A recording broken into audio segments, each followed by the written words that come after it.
Hello दोस्तों, welcome to our channel. दोस्तों, अगर आप लोग एमपी पुलिस कांस्टेबल की तैयारी कर रहे हैं तो वीडियो काफ़ी ज़्यादा इंपॉर्टेंट है। इस वीडियो में हम लोग रीजनिंग की प्रैक्टिस करते हैं, जो कि आज का हमारा प्रैक्टिस सेट नंबर 5 है। इसके पहले वाले 4 प्रैक्टिस सेट अगर आप लोगों ने नहीं देखे तो उनको भी आप लोग देख सकते हैं, लिंक आपको डिस्क्रिप्शन बॉक्स में मिल जाएगी। काफ़ी ज़्यादा इंपॉर्टेंट साबित हो सकते हैं आपके एग्ज़ाम के लिए, क्योंकि रीजनिंग के आपके 35 क्वेश्चंस आने हैं आपके एग्ज़ाम में। तो आपका जो रीजनिंग है वो बहुत अच्छी होनी चाहिए, जिससे कि आपके सारे क्वेश्चंस अच्छे से सही हो सकें। ठीक है, तो चलिए शुरुआत करते हैं। एक बात और शुरुआत करने से पहले कि अगर आप लोग इन सभी क्वेश्चंस को नहीं करते हैं, जैसे कि क्वेश्चन बस वीडियो देख लिया उसके बाद आपने क्वेश्चन नहीं किए, तो आपका कोई बेनिफिट नहीं होने वाला है वीडियो देखने से। इस वजह से कह रहे हैं कि आप सभी सारे क्वेश्चन जो करवाए जा रहे हैं उन सभी क्वेश्चन को करिएगा, और जो आपके पास बुक्स वगैरह हैं उनसे भी प्रैक्टिस करते रहिएगा। देखिए, आज के पहले क्वेश्चन को देखते हैं हम। इसको आप लोग सॉल्व करना चाहें कर सकते हैं। देखिए, सबसे पहले क्वेश्चन में आपसे बोला गया है, यदि सुमन राजेश की पत्नी के बेटे की पत्नी है तो सुमन का राजेश से क्या संबंध है। बहुत आसान तरीके से कर सकते हैं इसको। देखिए, सबसे पहले यहाँ पे बोला गया है, हमें नाम दिए गए हैं, राजेश है, सुमन है, राजेश की पत्नी के बेटे की। क्या कहा गया है, राजेश नाम का कोई व्यक्ति है, राजेश नाम का कोई व्यक्ति है, उसकी कोई पत्नी है। ठीक है, राजेश नाम का कोई व्यक्ति है, उसकी कोई पत्नी है, उसके बेटे की, राजेश की पत्नी के बेटे, यानी कि इन दोनों का बेटा, तभी तो राजेश की पत्नी का बेटा होगा। इन दोनों की पत्नी का, जो इन दोनों का बेटा है, उन दोनों का बेटा है, उसकी पत्नी, बेटे की पत्नी कौन है, बेटे की पत्नी कौन है, सुमन है। ठीक है, अब यहाँ पे क्वेश्चन पूछा गया है, इस तरीके से हमारा चित्र बन गया है। अब क्वेश्चन पूछा गया है कि सुमन का राजेश से क्या संबंध है। देखिए, आप मान के चलिए यहाँ पे राजेश आप हैं और आपके बेटे की पत्नी कौन है, सुमन है। ठीक है, तो आपकी जो सुमन से संबंध होगा वो क्या होगा, आप उसके ससुर लगेंगे, किसके, सुमन के, और सुमन आपकी क्या लगेगी, सुमन आपकी बहू लगेगी। तो बस यही आंसर है इसका, बहू इसका करेक्ट आंसर है। तो option number A, option number 1 जिसने लगाया है उसका आंसर सही है। बाकी जो अगर लगा रहे हैं पत्नी, बहन, भाभी, ये सभी ऑप्शन आपके गलत हो जाएंगे। ठीक है, चलिए अब देखिए, शानदार क्वेश्चन पूछा गया है आपका कथन और निष्कर्ष चैप्टर से। इसको हम वेन डायग्राम के तरीके से सॉल्व करेंगे। आपको बस कथन और निष्कर्ष पे ध्यान देना है, इसमें आपको लैंग्वेज नहीं देखनी है। ठीक है, तो कथन आपको पहला बोला गया है, दूसरा कथन बोला गया है। पहले कथन में कह रहा है कि सभी हल्क थोर हैं, जितने भी हल्क हैं, हल्क, जितने भी हल्क हैं वो क्या हैं, थोर हैं। ठीक है, जितने भी हल्क हैं वो थोर हैं। इसके अंदर थोर वाला बड़ा बनाएंगे और उसके अंदर छोटा आ जाएगा हल्क का। ठीक है, सभी थोर क्या हैं, फ्लैश हैं। अब जितने भी थोर हैं वो फ्लैश के अंदर आएंगे, यानी कि इसको एक बार फिर से बड़ा बनाएंगे, और जो बड़ा वाला है सबसे, वो किसका काम करेगा, फ्लैश का काम करेगा। ठीक है, अब यहाँ पे हम निष्कर्ष पढ़ते हैं। तो अगर हम देखें कि पहले निष्कर्ष में आपसे बोला गया है कि सभी हल्क फ्लैश हैं। अब देखिए, यहाँ पे जितने भी हल्क हैं वो क्वेश्चन में कहा गया था कि थॉर के अंदर आते हैं। ठीक है, ये बात क्या है, बिल्कुल सही है। अब यहाँ पे बोला गया है कि सभी हल्क फ्लैश हैं, बिल्कुल सत्य बात हो जाएगी, क्योंकि जब देखिए यहाँ पे हल्क किसके अंदर आ रहा है, थॉर के अंदर आ रहा है, और जितने भी थॉर हैं वो फ्लैश के अंदर आ रहे हैं। इसका मतलब ये है कि जितने भी हल्क हैं वो भी फ्लैश के अंदर आएंगे। तो ऑप्शन जो अपना निष्कर्ष 1 है वो तो बिल्कुल सत्य है। दूसरा कह रहा है कि कोई थॉर हल्क नहीं है, कोई थॉर हल्क नहीं है, जबकि आप देख सकते हैं कि अगर यहाँ पे मैं जो अपना थॉर वाला बीच वाला है ना, उसमें से एक लाइन ड्रॉ करूँ तो हल्क के अंदर होकर के जाती है। इसका मतलब ये होता है कि जो अपना थॉर है उसका कुछ भाग हल्क के अंदर आता है। तो यहाँ पे ये गलत कहा गया है इन्होंने कि कोई हल्क थॉर नहीं है, तो दूसरा वाला गलत हो जाएगा। मतलब इसका आंसर क्या होगा, तो इसका आंसर होगा केवल ऑप्शन नंबर केवल कथन नंबर 1, ऑप्शन तीसरा इसका करेक्ट आंसर हो जाएगा। ठीक है, तो आई होप कि आप सभी लोग अच्छे से इसको समझ गए होंगे। देखिए, एक और शानदार क्वेश्चन पूछा गया है और आपसे बोला गया है कि यहाँ पे इन दोनों के बीच में एक संबंध है। लैंग्वेज आप लोग पढ़ सकते हैं। यहाँ पे इन दोनों के बीच में एक संबंध दर्शाया गया है, वही संबंध हमें ऑप्शंस में से बताना है कि किसका किससे होने वाला है। अगर आप लोग थोड़ी बहुत इंग्लिश जानते हैं तो आप लोग आसानी से कर देंगे इस क्वेश्चन को, और आपको अगर इंग्लिश नहीं पता है तो आप इस क्वेश्चन में अटक सकते हैं। देखिए, देखना और बाइनोक्यूलर, बाइनोक्यूलर का मतलब क्या होता है। बाइनोक्यूलर, इन्होंने एक इंग्लिश शब्द यूज़ किया है। इसका मतलब क्या होता है, इसका मतलब होता है दूरबीन। क्या होता है, इसका मतलब होता है दूरबीन। अब दूरबीन का काम क्या होता है, दूरबीन से हम क्या करते हैं, देखते हैं, ठीक है। दूरबीन से क्या करते हैं, हम देखते हैं, यानी कि जो अपना दूसरा वाला है और पहला वाला है, पहला वाला एक वस्तु है जिससे कोई काम किया जाता है, जो अपना दूसरी वाली है, दूसरी वाली क्या है, एक वस्तु है, ठीक है, जिससे कोई काम किया जाता है, काम किया जाता है, ठीक है। इसको आप लोग ध्यान रखेंगे, वस्तु दूसरी वाली रहेगी और काम करने वाला जो काम है वो अपन पहले वाले से करवाएंगे, ठीक है। अब देखिए यहाँ पे लिखा गया है पेन और लिखना। अगर ये उल्टा लिखा रहता कि लिखना और पेन, वो बिल्कुल सही हो जाता, क्योंकि पेन का काम ही क्या होता है, लिखना होता है, लेकिन इन्होंने थोड़ा उल्टा लिखा है, लिखना और पेन, ये होना चाहिए था, इन्होंने उल्टा लिखा है, इस वजह से ये हमारा हो नहीं सकता है। कुदाल का काम खोदना होता है, ये बात बिल्कुल सत्य है, लेकिन यहाँ पे उल्टा लिखा गया है, जबकि वस्तु हमें कहाँ पे लेकर के आनी है, दूसरी जगह पे लेकर के आनी है। कुदाल यहाँ पे आना चाहिए था, ठीक है। खाना, खिलाना, पाना, ये तो वैसे ही गलत हो गया, इसका कुछ लॉजिक समझ में मतलब आता ही नहीं है क्या। चौथा आपको दिख रहा है गोली मारना, बंदूक, ये बिल्कुल सत्य है, क्योंकि दूसरे नंबर पे क्या है, दूसरे नंबर पे आपको वस्तु दिख रही है बंदूक, ठीक है, और उसका काम क्या है, गोली मारना। तो आपका जो ऑप्शन नंबर 4 है वो बिल्कुल सत्य हो जाएगा इस क्वेश्चन के अनुसार, ठीक है।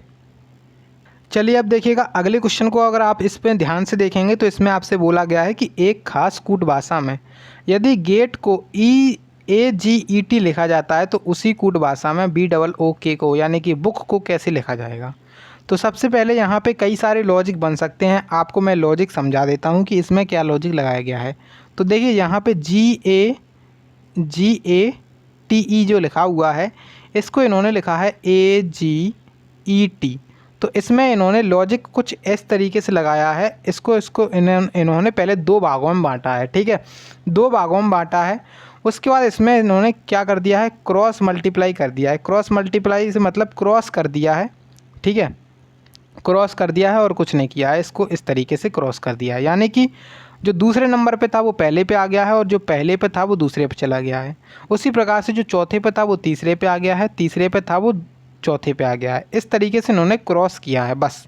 अब यहाँ पे बुक का निकालना है तो BOOK। अब इसको भी दो भागों में बांटेंगे तो यहाँ पे इस तरीके से O इधर आ जाएगा, B अपना इधर चला जाएगा, ठीक है। उसके बाद K अपना इधर आ जाएगा और O अपना इधर चला जाएगा। तो इसका आंसर क्या बनेगा, OBKO इसका आंसर बनेगा। OBKO कौन सा ऑप्शन है, ऑप्शन तीसरा है, इसका राइट आंसर भी ऑप्शन नंबर तीसरा हो जाएगा। तो आप लोग कमेंट करके बताइएगा कि आप लोग इस क्वेश्चन को कर पाए थे या फिर नहीं कर पाए थे। देखिए आप लोग वीडियो को लाइक नहीं करते हैं और चैनल को सब्सक्राइब नहीं करते हैं, तो चैनल को आपको सब्सक्राइब जरूर करना है, जिससे कि आने वाले सभी वीडियोस के नोटिफिकेशन आपको मिलते रहेंगे। अब देखिए नेक्स्ट क्वेश्चन पे ध्यान देंगे, ये क्वेश्चन काफ़ी ज़्यादा शानदार क्वेश्चन है। इस तरीके का क्वेश्चन आपसे पूछा जा सकता है, आपका थोड़ा टाइम जरूर ले सकता है इस क्वेश्चन को, क्योंकि आपको इसमें सोचना पड़ेगा। क्वेश्चन कह रहा है कि अक्षरों के उस संयोजन को चुनिए जो दी गई अक्षर श्रृंखला को रिक्त स्थानों में क्रमिक रूप से रखे जाने पर श्रृंखला को पूरा करेगा। मतलब इसका ये है, यहाँ पे आपको एक श्रृंखला दी गई है और बीच में आपको ब्लैंक स्थान दिख रहे हैं, जो दिख रहे हैं ना वो खाली स्थान, बस उन्हीं के स्थान पे आपको भरना है कि क्या भर सकते हैं हम इसको। तो सबसे पहले देखिए यहाँ पे हम देखते हैं कि A, उसके बाद लिखा है B, ठीक है। अब यहाँ पे खाली स्थान बनाया गया है, फिर E लिखा है, उसके बाद लिखा है A, उसके बाद खाली स्थान फिर से बनाया गया है, उसके बाद B लिखा है, फिर C लिखा है, ठीक है। फिर से खाली स्थान है, फिर A, फिर E लिखा हुआ है, फिर A, फिर A, फिर से A, उसके बाद खाली स्थान है, फिर C, फिर EE। अब देखिए यहाँ पे हमें क्या क्या भर सकते हैं। सबसे पहले तो आप देख सकते हैं कि यहाँ पे जो E है, EE दिख रहा है, उसके पहले C भरना है, उसके पहले क्या भरना है, C भरना है, ठीक है। EE के पहले C भरना है, तो E यहाँ पे सिंगल है, इसके पहले हम क्या बना सकते हैं, E बना सकते हैं, ठीक है, क्योंकि E को क्या करना है, डबल करना है। अब हम देख सकते हैं कि E जो है ना वो हमारे सभी में क्या हो गई है, डबल हो गई है। बस अब आगे देखते हैं, तो यहाँ पे हमने क्या भर दिया, E भर दिया यहाँ पर, ठीक है। उसके बाद अब देखिए यहाँ पे जो BC है, उसके बाद EE है, फिर यहाँ पे AAA है। BC के बाद EE है, उसके बाद AAA है। अब यहाँ पे B है ना, उसके बाद यहाँ पे क्या है, उसके बाद यहाँ पे देखिए यहाँ पे B के बाद C है, तो हमारा कर्तव्य बनेगा कि इसमें भी हम B के बाद C लगाएंगे। इसकी जगह जो है ना B के बाद क्या आना चाहिए, C आना चाहिए, तो यहाँ पे हम C भर देंगे, ठीक है। हमने C भर दिया। अब देखिए आप इस सीरीज़ को पढ़िए कि ABCEE, तो यहाँ तक एक सीरीज बन गई ABCEE, ठीक है। उसके बाद यहाँ पे एक ब्लैंक रह गया, फिर BCEE, फिर AAA। यहाँ पे C के पहले क्या आना चाहिए? अब देखिए आपने कह दिया कि जो C है उसके पहले B है, तो इसमें हम B भर देंगे। ठीक है, उसमें हमने क्या भर दिया? B भर दिया। ठीक है, अब आप ऑप्शन भी देख सकते हैं और आप मतलब आगे करना चाहें तो आगे भी कर सकते हैं। अब देखिए लास्ट वाला जो ब्लैंक था हमारा वो क्या था? लास्ट वाला ब्लैंक यहाँ पे था ये। ठीक है, लास्ट वाले ब्लैंक में हमने क्या भरा है? लास्ट वाले ब्लैंक में हमने भरा है B। ठीक है, लास्ट वाले ब्लैंक में हमने भरा है B। अब हमें ऑप्शन चेक करना है कि कौन से ऑप्शन में लास्ट में B दिख रहा है। तो यहाँ पे केवल एक ही ऑप्शन है जिसमें लास्ट में B दिख रहा है, वो ही हमारा बिल्कुल सत्य हो जाएगा। क्या हो जाएगा? वही हमारा बिल्कुल सत्य हो जाएगा। आप लोग आगे चेक करना चाहें तो कर सकते हैं, अन्यथा नहीं कर रहे हैं। ठीक है, पेपर में आपको चेक नहीं करना है, आपको ऑप्शन एलिमिनेट पे ध्यान देना है। ऑप्शन जैसे आपको दिखेगा कि ऑप्शन इसमें B सबसे लास्ट में है और यहाँ पे भी B हम लगा रहे हैं, तो बस इतना ही आपको निकालना है। अब इसके अनुसार आप भर के देखेंगे तो इसमें आप देख पाएँ कि सबसे पहले हमने क्या भरा है? C भरा है, बिल्कुल सत्य है। लास्ट वाले में हमने भरा है B, ये भी बिल्कुल सत्य है। और उसके बाद जो तीसरा था उसमें हमने E भरा है, ये भी बिल्कुल सत्य है। अब एक ही तो रह गया है, उसमें क्या भरना है? A भरना है। तो यहाँ पे हमारा कंप्लीट हो गया है। अब देखिए सीरीज़ क्या बन के आई? सीरीज़ ये बन के आई कि A जो है ना पहली स्टेप में, ये जो पहली स्टेप है, उसके बाद ये जो है ना वो दूसरी स्टेप है, उसके बाद ये वाली जो है ना तीसरी स्टेप है। ठीक है, A पहली स्टेप में क्या हो रहा है? सिंगल बार A लिखा जा रहा है। दूसरी स्टेप में A को डबल कर दे रहे हैं और तीसरी स्टेप में A को ट्रिपल कर दे रहे हैं। बस इतना कुछ लॉजिक इसमें लगाया गया था। तो आई होप कि आप सभी लोग इसका लॉजिक समझ गए होंगे अच्छे से। अगर आपको समझ में नहीं आया तो वीडियो को एक बार पीछे करके देख लेंगे तो अच्छे से समझ में आ जाएगा। ठीक है, चलिए अब देखिएगा नेक्स्ट क्वेश्चन को, और इस पर अगर ध्यान देंगे तो इसमें आपसे बोला गया है उस विकल्प को चुनिए जिसमें समुच्चय की संख्या वही संबंध साझा करती हैं जो दिए गए समुच्चय में संख्याओं द्वारा साझा किया गया है। ध्यान दें कि संख्याओं को उनके घटक अंकों में अलग अलग किए बिना पूर्ण संख्याओं पर संक्रियाएं की जानी चाहिए। मतलब इसका ये है, जैसे आपके सामने जो 7 लिखा हुआ 21 लिखा हुआ है, 21 को आप लोग 2 और 1 के पेयर में नहीं डिवाइड कर सकते हैं, जबकि 21 से हम इंटू 2 कर सकते हैं या फिर मतलब कुछ भी कर सकते हैं। इसको साथ में ही रखना है, जबकि हम इसको अलग अलग अंक नहीं कर सकते हैं। बस इतना इसमें कहा गया है। ठीक है, तो इसका लॉजिक पहचानने के लिए क्या करना पड़ेगा, इसको आप लोग नोट करिए। सबसे पहले 21 और उसके बाद 343। अब आप देख पाएंगे यहाँ पे जो है ना 7 इंटू 3 कर सकते हैं हम, तो 7 3 21 होता है। और 343 क्या होता है? तो 343 आप कहेंगे 343 7 का क्यूब होता है। यानी कि जो अपनी पहली संख्या है उसमें से अगर दूसरी संख्या निकालनी है, ये दूसरी संख्या है, ये तीसरी संख्या है, पहली संख्या से अगर दूसरी संख्या को निकालना है तो 3 का गुणा किया जाएगा। ठीक है, और अगर पहली संख्या से तीसरी संख्या निकालनी है तो अगर हम पहली संख्या से तीसरी संख्या निकालनी है तो उसका क्यूब कर देंगे। बस इतना किया गया है। अब यहाँ पे हमें पहली संख्या क्या दी गई है? 8 दी गई है। इससे अगर हमें दूसरी संख्या निकालनी है तो क्या कर सकते हैं? इसमें हम 3 का मल्टीप्लाई, यानी कि 8 3 24।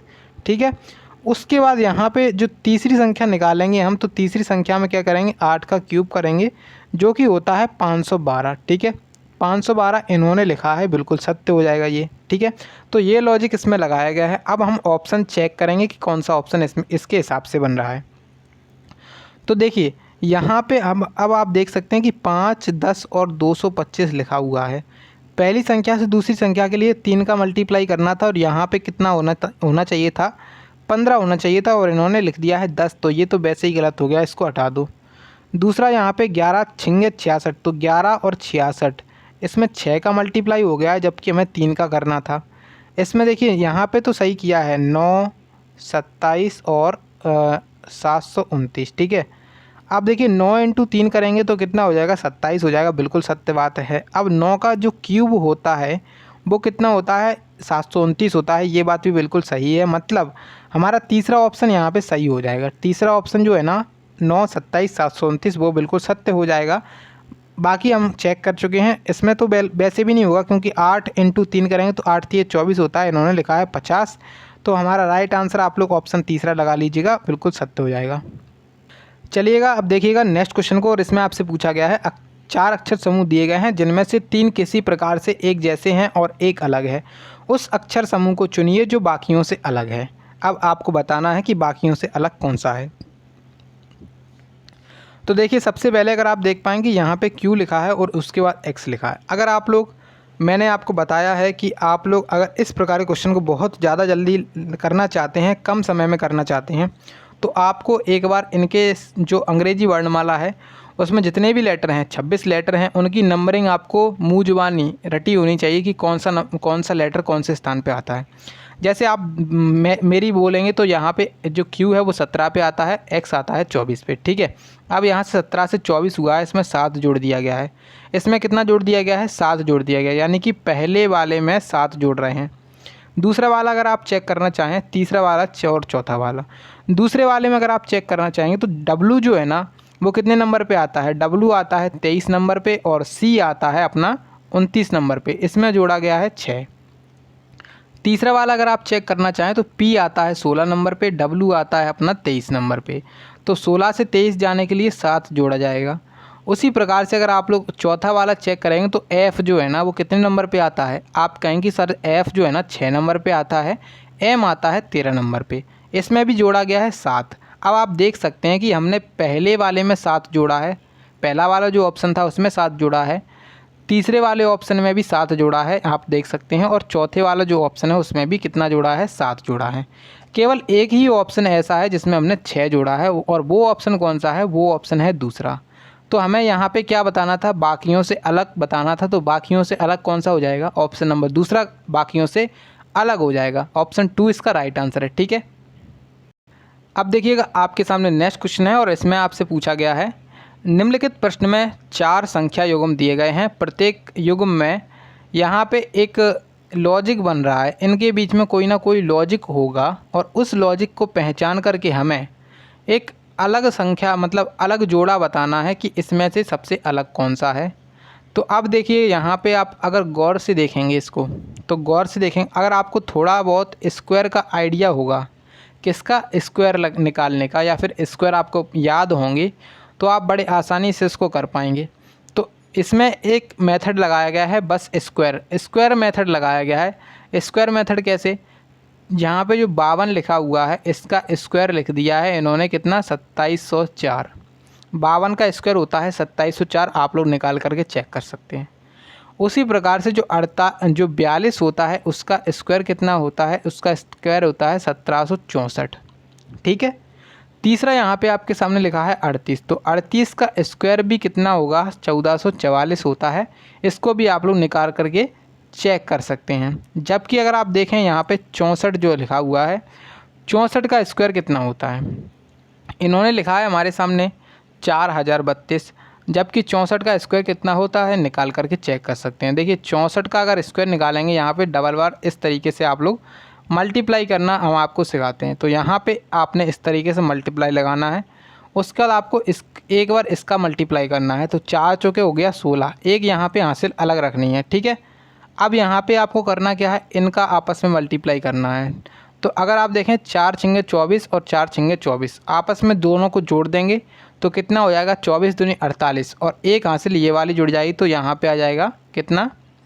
यहाँ पे आ जाएगा 9, ठीक है।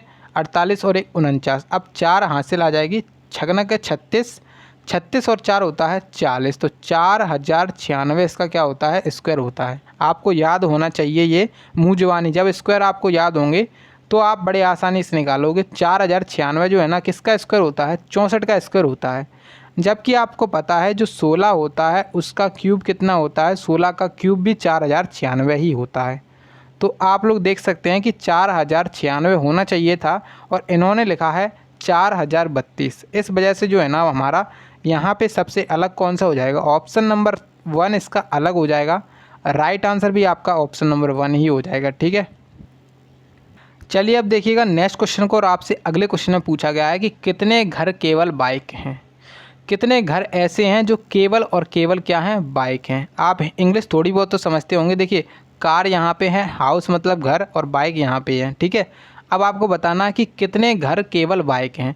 अब देखिए जो त्रिभुज वाले हैं वो क्या बताते हैं? घर को बता रहे हैं, और जो अपने सर्किल हैं वो किसको बता रहे हैं? बाइक को बता रहे हैं, मोटरसाइकिल को बता रहे हैं, ठीक है। अब आपको बताना है कि कितने घर केवल बाइक हैं, मतलब केवल और केवल बाइक होने चाहिए, हमारे कार के अंदर नहीं आने चाहिए। तो देखिए जो घर वाला है उसमें से अगर कार वाले हटा दें, क्योंकि कार वाले हमें चाहिए ही नहीं है, तो इसको आप लोग अलग हटा दें। मैं यहाँ पे डार्क जो कर रहा हूँ उनको आपको ऐड नहीं करना है, ठीक है, ऐड नहीं करना। उसके बाद आपको कह रहा है कि केवल बाइक होने चाहिए और घर भी होने चाहिए। अब ये तो केवल बाइक ही रह गया है, घर नहीं है, तो इसको भी हटा दिया। यहाँ पे हमारे सामने आपके सामने निकल के आया, यहाँ पे ये भी हटाएंगे क्योंकि ये भी क्या है, केवल और केवल बाइक है। तो केवल यहाँ पे निकल के आया 11।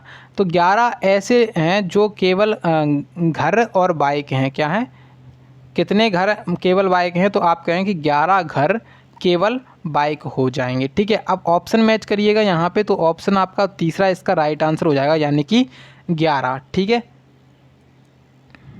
अब देखिए आपके सामने अगला क्वेश्चन है और आपसे पूछा गया है क्वेश्चन में, और क्वेश्चन में आपसे कह रहा है कि उस विकल्प को चुनिए जो पांचवी संख्या से उसी प्रकार से संबंधित है, जैसे पहली संख्या दूसरी संख्या से संबंधित है और तीसरी संख्या चौथी संख्या से संबंधित है।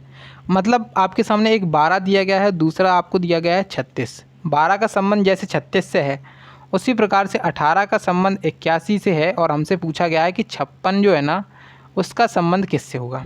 तो अगर आप इसको गौर से देखेंगे कि 12 से 36 हुआ है, अगर पहले स्टेप में अगर आप जाने की कोशिश करेंगे तो 12 तिया 36 होता है। आप कहेंगे हमारा तो बहुत आसान हो गया कि जो अपनी पहली संख्या उसमें 3 का मल्टीप्लाई करते हैं और आंसर निकल के आएगा, लेकिन हमें वो लॉजिक जो है ना वो सभी में लगा करके चेक करना पड़ेगा कि लॉजिक सही लगाया है या फिर गलत लगाया है। अगर यहाँ पे अगर हम 3 का मल्टीप्लाई करेंगे तो 18 दूनी 36 और 18 तिये होता है 54। इन्होंने लिखा है 81, मतलब हमारा लॉजिक हो गया फेल। इसमें कुछ और लॉजिक लगाया गया है। लॉजिक अब देखते हैं कि क्या लॉजिक लगाया गया है। तो 12 से हुआ है 36, कैसे हुआ है, अगर आप देखें जो पहली संख्या है उसको अगर हम आधा कर दें तो कितना निकल के आएगा, 12/2 हो जाएगा 6, और 6 का स्क्वायर कितना होता है, 6 का स्क्वायर 36 होता है। यानी कि जो अपनी पहली संख्या है उसको पहले हमने आधा किया है, 2 से भाग दिया है, ठीक है, उसके बाद हमने उसका स्क्वायर कर दिया है, तो बस दूसरी संख्या निकल के आने वाली है। अब इसको भी आप लोग चेक कर सकते हैं। देखिए 18 आपके सामने है, इसमें अगर हम 2 से भाग देंगे दूसरी संख्या निकालने के लिए तो 9 आएगा और 9 का स्क्वायर करना पड़ेगा, तो 9 का स्क्वायर होता है 81, जो कि हमारी दूसरी संख्या निकल के आ गई, ठीक है। अब यहाँ पे 56 लिखा हुआ है। 56 को अगर आप चेक करना चाहें तो इसमें आप 2 से भाग देंगे और 2 से भाग देंगे तो 28 निकल के आएगा, और 28 का स्क्वायर कितना होता है, आप कहेंगे सर 784। 784 होता है 28 का स्क्वायर। तो आपका आंसर क्या हो जाएगा, 784 आपका आंसर हो जाएगा, जो कि बिल्कुल सही हो जाएगा, ठीक है। तो आपको एक स्क्वायर याद होने चाहिए, कम से कम 50 तक के स्क्वायर याद कर लीजिए। अगर आपको कैलकुलेशन में कम टाइम चाहिए तो 50 तक के स्क्वायर याद करिए, और 30 तक के क्यूब और 50 तक के स्क्वायर आपको याद करने हैं। अब चलिए आपके सामने नेक्स्ट क्वेश्चन है, और पूछा गया है यहाँ पे कि दी गई आकृति में कुल कितने त्रिभुज हैं। त्रिभुजों की संख्या बतानी है आपको, त्रिभुजों की संख्या। तो सबसे पहले आपको एक मैं आकृति बताता हूँ, उसमें आपको त्रिभुज कैसे निकालने हैं। अगर आपके सामने इस तरीके से कोई आकृति आए, यहाँ पे इस तरीके से कोई आकृति आपके सामने चतुर्भुज टाइप की आकृति आए, और उसमें इस तरीके से 2 विकर्ण डाले जाएँ, उसमें इस तरीके से जितने भी विकर्ण डाले जाएँ, तो यहाँ पे जितने भी त्रिभुज बन रहे हैं आप लोग उन पे गिनती कर लीजिए। 1 2 3 और 4 त्रिभुज बन रहे हैं, ठीक है। अब इनका क्या करना है, आपको 4 त्रिभुज बन रहे हैं, अब इसका कर देना है 2, यानी कि मल्टीप्लाई 2 कर देना है। तो यहाँ पे जो टोटल त्रिभुज निकल के आएंगे इस वाली आकृति में, टोटल त्रिभुज निकल के आएंगे वो कितने निकल के आएंगे, 8 निकल के आने वाले हैं, ठीक है। अब आपको यहाँ पे इतना याद रखना है कि इस तरीके की अगर आकृति आपसे पूछी जाती है तो इस आकृति में आपको 8 त्रिभुज दिखने चाहिए। कैसे, 1 2 3 4 इंटू 2 कर देंगे तो हो जाएगा 8, ठीक है। बस इतना हो गया। अब देखते हैं, अब देखिए इसी तरीके की आकृति तो आपको यहाँ पे नज़र आ रही है, इसी तरीके की। इसमें भी तो एक चतुर्भुज बनाया गया है, यहाँ पे आप देख सकते हैं कि चतुर्भुज है और यहाँ पे 2 विकर्ण टाइप बनाए गए हैं। तो इसमें भी अगर आप त्रिभुज निकालेंगे तो 1 2 3 और 1 4, 4 दूनी कितना हो जाएगा, 8 त्रिभुज यहाँ पे हो गए, ठीक है। अब 8 त्रिभुज यहाँ पे हो गए। अब इनको आप लोग हटा दीजिए। 8 त्रिभुज आपको अलग लिख लेने हैं कि हमारे 8 तो हो गए हैं पक्का। उसके बाद आपको देखना है और कौन कौन से त्रिभुज हो सकते हैं। अब आप कहें कि सर एक ये वाला त्रिभुज हो सकता है, कौन सा, ये वाला, कौन सा, एक ये वाला त्रिभुज होता है, तो एक इसको जोड़ लेंगे प्लस हो गया, ठीक है। उसके बाद आप कहें कि सर एक ये वाला भी तो होगा, ये वाला, तो एक ये वाला जो हम बना रहे हैं डार्क पोर्शन, एक ये वाला होगा, ठीक है। तो इसको भी आप लोग एक जोड़ लीजिए। अब आप कहें कि सर एक ये वाला भी तो हो सकता है पूरा, आप एक ये वाला जो है ना वो इतना भी तो हो सकता है पूरा, तो आप इसको भी एक जोड़ लीजिए। और लास्ट आपके सामने जो बचा रह गया वो इधर वाला नीचे वाला बचा रह गया, ये नीचे वाला आपको पूरा दिख रहा है, नीचे वाला। तो यहाँ पे जब आप इसको भी जोड़ लेंगे तो कितना बचेगा, इसको भी जोड़ लीजिए। तो 8 और 4 कितना हो गया, 12। तो टोटल त्रिभुजों की संख्या यहाँ पे 12 निकल के आएगी, 12 आपका करेक्ट आंसर हो जाएगा, ठीक है। तो 12 इसका आंसर है। अगर आप लोग नहीं कर पाए थे तो एक बार इस आकृति को ध्यान से देखिए, जैसे मैंने आपको तरीका बताया है उस तरीके से देखिएगा, आपको आसानी से समझ में आने वाला है कि 12 त्रिभुज यहाँ पे आपके होने वाले हैं, ठीक है। अब देखिए आपके सामने अगला क्वेश्चन पूछा गया और क्वेश्चन कह रहा है बहुत ही शानदार। क्वेश्चन में आपसे बोला गया है कि 7 बहनों में से 7 बहनें दी गई हैं TUVWXYZ में से U केवल अन्य 4 बहनों से बड़ी है, VW से बड़ी है, और उसके बाद कह रहे हैं कि T Y से बड़ी है, और X केवल एक बहन से बड़ी है, और वह Z है जो सभी बहनों में सबसे छोटी है, U T से बड़ी है। यह देखते हुए कि कोई भी 2 बहनें आयु में समान नहीं हैं, तो ज्ञात कीजिए कि सबसे बड़ी बहन कौन सी है। तो हमने इतना रामायण से पढ़ लिया और अब आप देखेंगे कि हम इसको कैसे कर सकते हैं। तो आपके सामने कितने लोग हैं, सबसे पहले आप कहेंगे सर 7 लोग हैं, TUVWXY और Z, ठीक है। तो आपके सामने 7 लोग हैं। तो आप कहेंगे, अब आगे क्वेश्चन पढ़ दिए कि U केवल 4 अन्य बहनों से बड़ी है। मतलब इसका कहने का ये है कि जो U है इससे छोटी 4 और होनी चाहिए, 1 2 3 और 4, ठीक है। इससे छोटी कितनी होनी चाहिए, 4, क्योंकि U केवल अन्य 4 बहनों से बड़ी है। उसके बाद कह रहे हैं कि V W से बड़ी है, इसको अलग लिख सकते हैं, जो V है ना वो किससे बड़ी है, W से बड़ी है। उसके बाद आपसे कहा गया है कि T Y से बड़ी है, तो T जो है ना वो किससे बड़ी है, Y से बड़ी है। आपसे अगले स्टेप में कहा गया है कि X केवल एक बहन से बड़ी है। मतलब इसका मतलब क्या है, X दूसरे नंबर पे है तभी तो केवल एक बहन से बड़ी है, तो X यहाँ पे आ जाएगी। आगे स्टेप में कह रहे हैं कि Z वह है जो सभी बहनों में सबसे छोटी है, मतलब Z यहाँ पे आ जाएगी, ठीक है। अब हमें कितनी पता चल गई, 1 2 3 4 5, ठीक है। 5 इधर हो गया और 2 यहाँ पे हो जाएंगी, 1 2 3 4 5 6 7। तो टोटल यहाँ पे हमारे सामने 7 लोगों की जगह बन गई। अब आपसे कह रहा है कि U T से बड़ी है। U जो है ना वो U T से बड़ी है, यानी कि इसका मतलब क्या है, U T से बड़ी है, इसका मतलब ये है U जो है ना बड़ी है किससे, T से, और T किससे बड़ी है, Y से, यानी कि T इधर आ जाएगा और Y इधर आ जाएगा, ठीक है।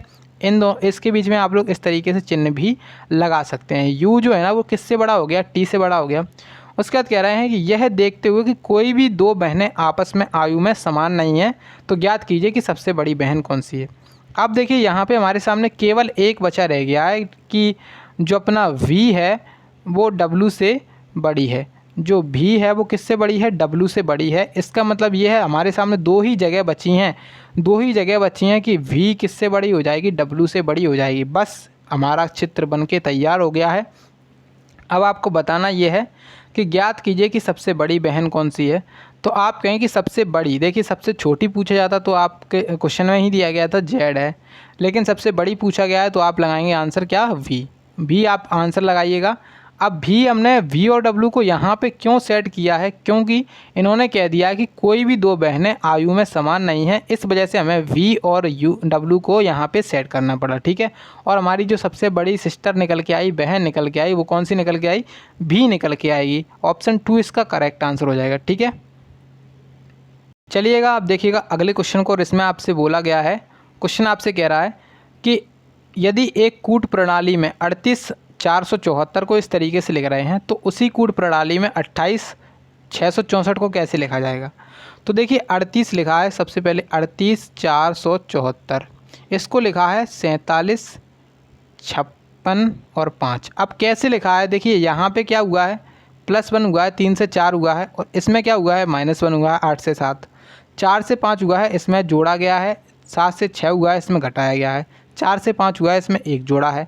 यानी कि पहले में 1 जोड़ रहे हैं, दूसरे में 1 घटा रहे हैं, तीसरे में 1 जोड़ रहे हैं, चौथे में 1 घटा रहे हैं, पाँचवें में 1 जोड़ रहे हैं। मतलब इसका ये है कि जो सम स्थानों पर है उसमें से हम 1 घटाएंगे और जो विषम स्थानों पर हैं उसमें से हम 1 जोड़ेंगे। ठीक है, तो अब हमें निकालना है 28,464 का। तो सम स्थानों वाले पर घटाना है और इसमें हमें जोड़ना है। तो प्लस यहाँ पे कर देंगे और यहाँ पे माइनस करेंगे, यहाँ पे प्लस करेंगे। ठीक है, तो 2 और 1 हो जाएगा 3, 8 में से 1 जाएगा 7 बचेगा, 4 और 1 हो जाएगा 5, 6 में से 1 जाएगा 5 बचेगा और 4 और 1 हो जाएगा 5। तो 555 कौन से ऑप्शन में दिख रहा है लास्ट में आपको? केवल एक ही ऑप्शन में है 555। आप लोग लगा सकते हैं आंसर क्या हो जाएगा आपका, ऑप्शन नंबर 1 इसका राइट आंसर हो जाएगा। चलिए दोस्तों, अब नेक्स्ट क्वेश्चन की तरफ चलते हैं और नेक्स्ट आपसे क्वेश्चन पूछा गया है। यहाँ पर भी आपको क्या बताना है, यहाँ पर भी आपको बताना है कि विषम बताइए कि कौन सा सबसे अलग ऑप्शन है। तो अब यहाँ पे हमें क्या बताना है, अलग ऑप्शन बताना है। अगर आप लोग थोड़ा सा भी प्रैक्टिस करते होंगे तो आपको देखते ही समझ में आ जाएगा कि यहाँ पे सबसे अलग कौन सा है। देखिए यहाँ पे क्या हुआ है कि अगर देखिए यहाँ पे लिखा हुआ है 1024, पहला ऑप्शन उठाया है, इसमें लिखा है इन्होंने 3000 कितना 72। तो अगर आप लोग देखें कि 1000 जो होता है उसका अगर 3 गुना करते हैं हम तो कितना आता है, 3000 आता है। ठीक है, और जो 24 होता है उसका अगर 3 गुना किया जाए तो कितना आता है, तो आता है 72। इसका मतलब अब इसको जोड़ के आपस में चेक कर लो तो 1024 हो गया, कितना हो गया 1024 हो गया, और इसको हमने क्या कर दिया 3072। मतलब इसका सीधा सीधा आपको समझ में आ गया होगा कि जो अपनी पहली संख्या है, पहली संख्या यानी कि 1024 है, इसका अगर 3 गुना कर दिया जाए तो हमारी दूसरी संख्या निकल के आ जाएगी, जो कि कितनी आ गई है यहाँ पे 3072। ठीक है, बस आप चेक करिएगा कि वास्तव में इन्होंने सभी ऑप्शन में इसको लिखा है या फिर किसी ऑप्शन में इन्होंने गलत कर दिया है। तो अब यहाँ पे चेक करना है बस, और कुछ नहीं। तो 336 है, इसको अगर 3 गुना किया जाएगा तो 36 18 होता है। 3 त्रिक के 9 और 1 10 हो जाएगा, 3 त्रिक के 9 और 1 10, यानी कि 1008 लिखा है। ये बात भी बिल्कुल सत्य हो गई है। तीसरा ऑप्शन उठाएंगे तो यहाँ पे 1248 लिखा हुआ है। ठीक है, उसको यहाँ पे अगर 3 से मल्टीप्लाई करेंगे तो कितना आ जाएगा, तो 8 3 24 हो जाएगा, 4 3 12 और 1 13 हो, 12 और 2 14 हो जाएगा। उसके बाद आप कहेंगे 3 दूनी 6 और 1 7 हो जाएगा, और 3 और 1 3 एकम 3, तो 3 37 44 बिल्कुल सत्य इन्होंने लिखा है। अब आपके चौथा ऑप्शन बचा है तो यही आपका आंसर हो जाएगा, आपको चेक करना नहीं है क्योंकि इनमें भी 3 का हो रहा है, इसमें भी 3 हुआ है और इसमें भी 3 का मल्टीप्लाई बिल्कुल सही किया गया है, इसमें गलत कर दिया होगा। तो चेक करना चाहो तो चेक कर सकते हो। तो 726 इंटू 3 करेंगे तो 36 18 होता है, और द्वितीय 6 और 1 7 होता है, और 7 21 और 21 यहाँ पे, तो 2178 होना चाहिए था, इन्होंने लिखा है 2278, इस वजह से गलत हो गया है ये। ऑप्शन नंबर 4 इसका राइट आंसर हो जाएगा। ठीक है, अब देखिएगा नेक्स्ट क्वेश्चन को। इसमें आपसे बोला गया है निम्नलिखित में से कौन सी संख्या दी गई श्रृंखला में प्रश्न चिन्ह के स्थान लेगी, यानी कि जो क्वेश्चन मार्क का चिन्ह आपके सामने दिया गया है यहाँ पे, उसके स्थान पर कौन सी संख्या आएगी बताना है।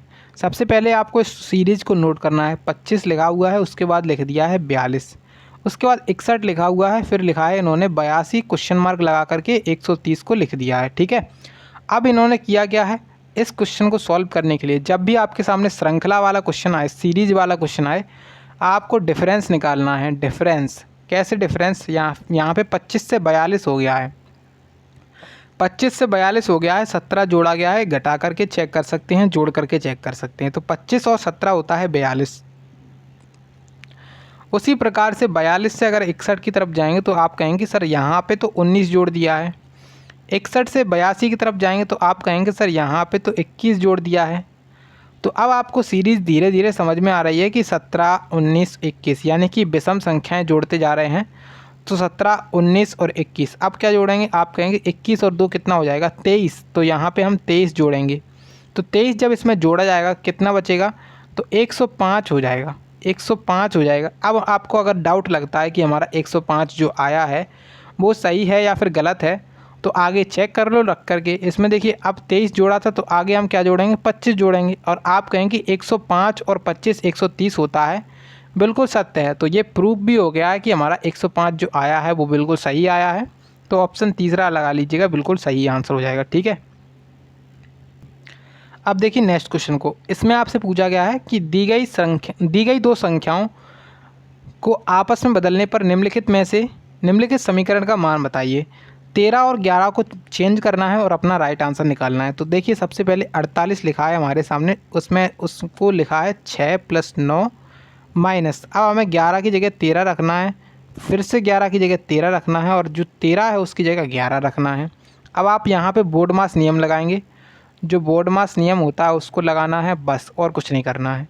तो बोर्ड मास नियम लगाते हुए यहाँ पे हमने देखा, तो यहाँ पे जब डिवाइड हो जाएगा तो बचेगा 8 + 9 माइनस 13 का स्क्वायर कितना हो जाएगा, 13 × 13 करेंगे तो 169 हो जाएगा, प्लस 11 हो जाएगा। ठीक है, अब 11 और 9 हो जाएगा कितना, 20 और 8 28, 28 यहाँ पे किसका हो गया, प्लस का 28 माइनस का 169। अब करना क्या है, इसको घटाना, बस घटाना है और कुछ नहीं करना है। तो जब इसको घटाएंगे तो 9 में से 8 जाएगा, कितना बचेगा, 1 बचेगा, 6 में से 2 जाएगा, 4 बचेगा, और बचेगा यहाँ पे 141 जो कि माइनस का बचेगा। राइट आंसर आपका 141 जो कि माइनस का है, ऑप्शन तीसरा इसका राइट आंसर हो जाएगा। ठीक है, ऑप्शन नंबर 3 यहाँ पे आपका बिल्कुल सही होने वाला है।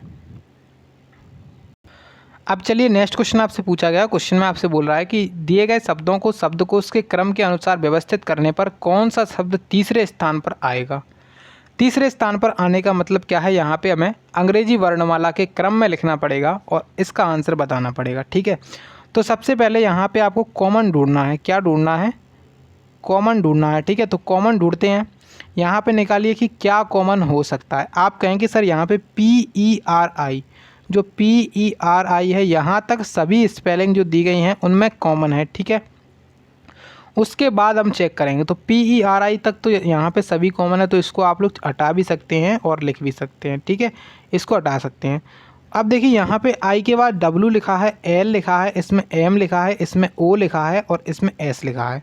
ये पहला है, ये दूसरा है, ये तीसरा है, ये चौथा है और ये पांचवा है। ठीक है, अब आप कहें कि जो I के अब जो है ना, इसमें से सबसे पहले कौन सा आना चाहिए, तो 23 नंबर पे आता है W, I आता है 9 नंबर पे, M आता है 13 नंबर पे, O आता है 15 नंबर पे और जो S है वो 19 नंबर पे आता है।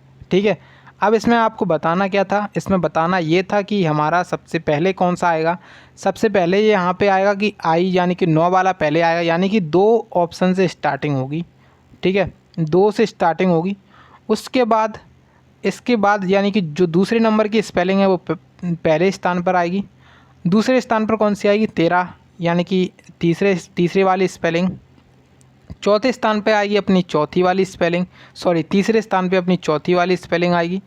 उसके बाद यहाँ पे 19 है और यहाँ पे 23 है, तो आप कहेंगे कि 5वीं वाली पहले आ जाएगी और जो अपनी फर्स्ट वाली है वो लास्ट में चली जाएगी।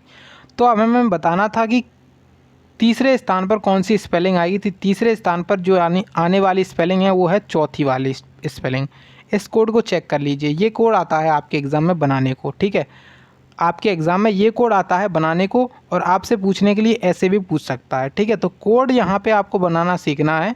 कोड से आप लोग इस तरीके के क्वेश्चन को आसानी से कर सकते हैं। तो यहाँ पे चौथी वाली स्पेलिंग आएगी, यानी कि चौथी वाली स्पेलिंग कौन सी है, पेरियोडिक। तो पेरियोडिक कौन से ऑप्शन में है, ऑप्शन नंबर 4 में है।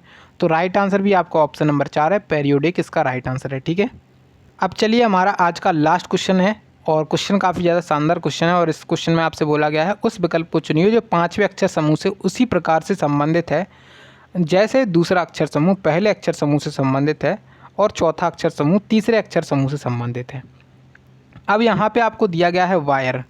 देखिए जो वायर शब्द है WIRE, वायर शब्द जो है ना, इसका क्या बनाया है इन्होंने, R, J, W और F। ठीक है, उसी प्रकार से जो PICK है ना, PICK, इसको इन्होंने क्या लिखा है, इसको इन्होंने लिखा है CJP और L। अब हमें बताना किसका है, इसका बताना है। तो सबसे पहले इसका लॉजिक तो देखना पड़ेगा कि इसमें लॉजिक आखिरकार लगाया क्या गया है। तो आप देखेंगे W जो है ना वो 23 नंबर पे आता है, I अपना 9 नंबर पे आता है। इसमें कुछ और लॉजिक लगाया गया है। कुछ और का मतलब क्या लॉजिक है, लॉजिक कुछ इस तरीके से है, यानी कि यहाँ पे गिनती लिख लो 1 2 3 4। ठीक है, 1 2 3 4। लॉजिक कुछ इस तरीके से है, यानी कि जो तीसरी संख्या है और पहली संख्या है उसको आपस में चेंज करा गया है। तीसरी संख्या और पहली संख्या को आपस में चेंज करा गया है, यानी कि जो R तीसरे नंबर पे था वो पहले पे आ गया है और W जो पहले नंबर पे था वो तीसरे पे पहुंच गया है। ठीक है, इंटरसेक्शन इसमें हुआ है। उसके बाद जो अपनी I है ना, यानी कि जो दूसरी संख्या है उसमें क्या किया गया है, +1। ठीक है, और इसमें भी क्या किया है, चौथी संख्या में भी +1 किया गया है। उसी तरीके से आप देख सकते हैं यहाँ पे जो इंटरसेक्शन हुआ है P और C के बीच में, और जो I था उससे J हुआ है +1 करके, और K था उससे L हुआ है +1 करके। ठीक है, तो आई होप समझ गए होंगे आप लोग। निकालना किसका है अब, IMLI का, तो IMLI। अब देखिए तीसरी संख्या और पहली संख्या का आपस में इंटरचेंज हो जाएगा, तो I इधर आ जाएगा अपना, और जो अपना L है वो इधर चला जाएगा। ठीक है, बचा रह गया यहाँ पे M, और M का आप निकालेंगे तो M में +1 करेंगे तो N आ जाएगा, और I जो है ना, I में +1 करेंगे तो J आ जाएगा।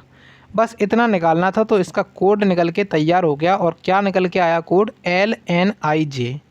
LNIJ ऑप्शन वाला 1, जो अपना ऑप्शन 1 वाला है ना, वो इसका सही आंसर है, LNIJ। तो यहाँ पे इसका राइट आंसर क्या हो गया, ऑप्शन नंबर 1 इसका राइट आंसर हो गया। ठीक है, तो इस तरीके से हमारे सारे क्वेश्चंस आज के कंप्लीट हो चुके हैं।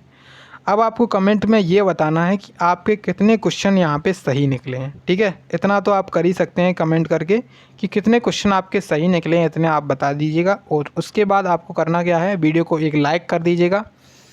काफ़ी ज़्यादा मेहनत लगती है वीडियो बनाने में, और आप मेरे चैनल को सब्सक्राइब जरूर कर लें, सब्सक्राइब करना ना भूलें। वीडियो को आप लोग थोड़ा शेयर भी कर दीजिए करिए दोस्तों के साथ। चलिए मिलते हैं अपनी नेक्स्ट वीडियो में, तब तक के लिए जय हिंद, जय भारत।